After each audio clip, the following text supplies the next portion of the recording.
Assalamualaikum warahmatullahi wabarakatuh. Teman-teman, jumpa kembali dengan Enjoy Channel, channel yang membahas berita teraktual, terhangat, dan sedang menjadi perbincangan publik.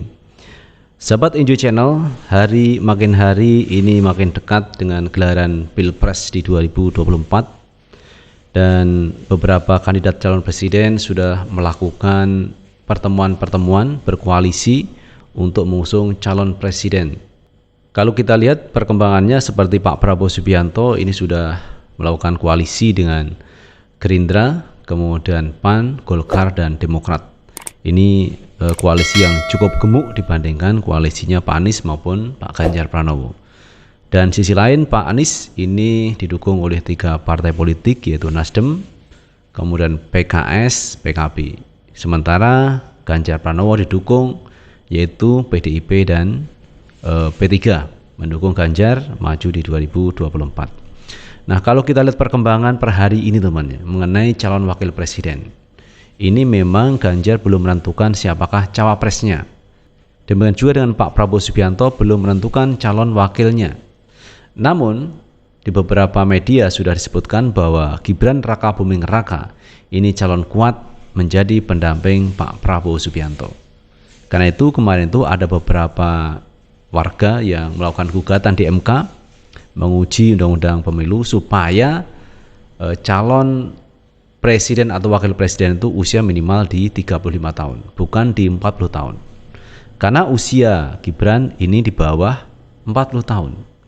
Kalau aturan ini diterapkan seperti yang kemarin yang sesudah, maka Gibran tidak masuk. Nah, sebenarnya menurut saya usia 40 tahun itu sudah cukup matang, cukup dewasa. Karena ada di sisi pengalaman, pengetahuannya cukup. Kalau di bawah 40 tahun ya kurang. Makanya undang-undang pemilu kemarin menyebutkan bahwa syarat menjadi calon presiden wakil presiden itu usia minimal 40 tahun. Tapi entah mengapa ada gugatan dari warga yang mungkin ada kaitannya dengan Gibran yang bisa jadi menjadi calon wakilnya Prabowo Subianto. Dan memang menguat nama Gibran ini. Nah, perpolitikan ini saya pikir akan berubah jika Gibran ini menjadi pendamping Pak Prabowo. Sementara Jokowi ini kader PDIP, di mana Pak Jokowi kemarin sudah menyatakan dukungan kepada Pak Ganjar karena sama-sama dari PDIP. Sementara Ganjar Pranowo ini ada informasi juga cukup kuat bahwa calon wakilnya ini bisa dari Khofifah. Nah, ini menariknya teman ya. Kenapa Khofifah mungkin ingin merebut suara dari Nahdlatul Ulama? Sementara sudah ada PKB yang punya jejaring cukup kuat dan punya anggota legislatif yang ada di DPR RI. Nah, ini menjadi rebutan suara di internal kalangan NU kalau misalkan Khofifah maju menjadi calonnya Ganjar Pranowo. Jadi suara NU akan pecah. Kemudian PDIP juga begitu, PDIP bisa pecah juga karena ditarik misalkan Gibran kalau menjadi cawapresnya Pak Prabowo Subianto. Nah, ini yang diuntungkan siapa? Yang diuntungkan kemungkinan besar ada di Anies Baswedan. Karena apa begitu? Karena PKS solid mendukung Pak Anies. Kemudian yang kedua PKB dengan pasukannya, dengan jejaringnya juga mendukung Pak Anies untuk menjadi calon presiden. Kemudian Nasdem juga begitu cukup kuat. Belum lagi ditambah dengan FPI, belum lagi ditambah dengan 212. Nah, teman-teman, terkait calon wakil presiden Prabowo Subianto yang menyebut nama Gibran, coba kita baca beritanya. Pernyataan yang disampaikan oleh Fahri Hamzah. Nama Gibran cukup menguat untuk menjadi calonnya Pak Prabowo Subianto. Kita baca berita dari CNN Nasional. Fahri Hamzah pastikan Gibran salah satu kandidat cawapres Prabowo Subianto. Wakil Ketua Umum Partai Gelora Fahri Hamzah mengungkapkan, Wali Kota Solo Gibran Rakabuming Raka menjadi salah satu kandidat cawapres Prabowo Subianto. Pernyataan itu disampaikan Fahri merespon pernyataan soal apakah Gibran masuk dalam 4 kandidat cawapres potensial Prabowo. Ya, salah satunya Gibran, salah satunya, kata Fahri di Kertanegara 4 Jakarta, Jumat 13 Oktober 2023. Fahri mengatakan Gibran merupakan sosok yang berkapasitas dalam memimpin satu wilayah. Ia telah berpengalaman menjadi wali kota Solo. Lalu ia menilai Gibran mewakili sosok anak muda dan memiliki basis pemilih di Jawa Tengah. Karena beliau kan apapun kan memang sangat menonjol bahwa surveinya, katanya survei Cagup Jateng beliau yang paling tinggi, ujar dia. Selain Gibran, Fahri mengatakan 1 dari 4 kandidat Cawapres Prabowo merupakan perempuan. Namun ia tak merinci siapa sosok yang ia maksud. Ada perempuannya, ucapnya. Pada saat yang bersamaan, Sekjen Partai Gerindra Ahmad Muzani mengaku pertemuan Ketum Kim hari ini belum membicarakan soal nama. Ia menyebut pembahasan soal Cawapres itu baru sekedar membicarakan daerah asal mereka. Daerahnya saja, ucap Muzani.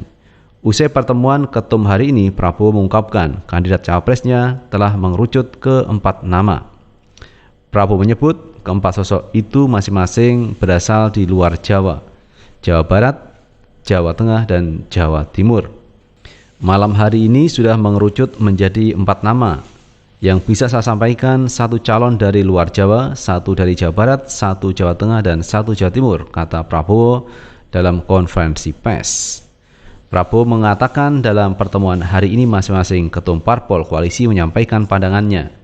Ia mengatakan dalam waktu dekat Kim bersepakat akan berkumpul lagi secara intensif untuk merampungkan penentuan Cawapres. Meski demikian, Prabowo tak merinci keempat sosok yang ia maksud tersebut.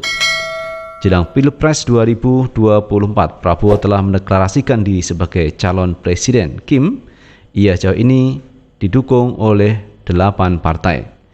Mereka adalah Partai Gerindra, Golkar, PAN, Demokrat, BBB, Gelora, Garuda, dan Prima. Sementara itu, saat ini ada 4 nama yang digadang-gadang kuat masuk dalam bursa calon pendamping Baca Pres Prabowo. Keempat nama itu adalah Ketum Golkar Erlangga Hartarto yang diusung Partai Golkar, Menteri BUMN Erick Thohir yang didukung PAN. Kedua kandidat lainnya yaitu Wali Kota Solo Gibran Rakabuming Raka dan Gubernur Jawa Timur Khofifah Indar Parawansa. Nah, itu teman, beberapa nama yang sudah menjadi perbincangan di internal koalisinya Pak Prabowo. Ada Erlangga Hartarto, ada Erick Thohir, Menteri BUMN, ada Gibran Rakabuming Raka, dan ada Khofifah Indar Parawansa. Jadi 4 nama calonnya Pak Prabowo Subianto sebagai calon wakil presiden. Tapi hari ini pun belum ada pernyataan sikap resmi dari Pak Prabowo siapa yang akan dipilih dari 4 nama tersebut. Padahal mulai tanggal 19 Oktober ini sudah mulai pendaftaran calon presiden dan wakil presiden. Hari ini sudah tanggal 14 teman-teman. Kurang beberapa hari lagi ini mulai pendaftaran. Sementara mereka belum menentukan siapakah cawapresnya.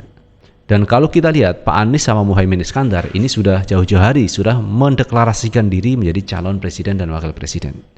Jadi yang siap hari ini untuk melaju Pak Anies dan Muhaimin Iskandar sebagai pasangan calon presiden dan wakil presiden. Nah, kita akan melihat teman-teman di 2024 apakah memang Pak Anies yang akan memenangkan di Pilpres 2024 atau Ganjar ataupun Pak Prabowo Subianto. Nah, semua berusaha untuk menarik hati simpati masyarakat supaya memilihnya di 2024. Semua ada di tangan warga negara Indonesia. Itu sahabat Enjoy Channel yang bisa kita bahas. Terima kasih sudah menonton. Jangan lupa tetap like, subscribe, share, dan komen di channel ini agar kita bisa membangun channel ini menjadi lebih baik lagi. Sukses selalu. Assalamualaikum warahmatullahi wabarakatuh.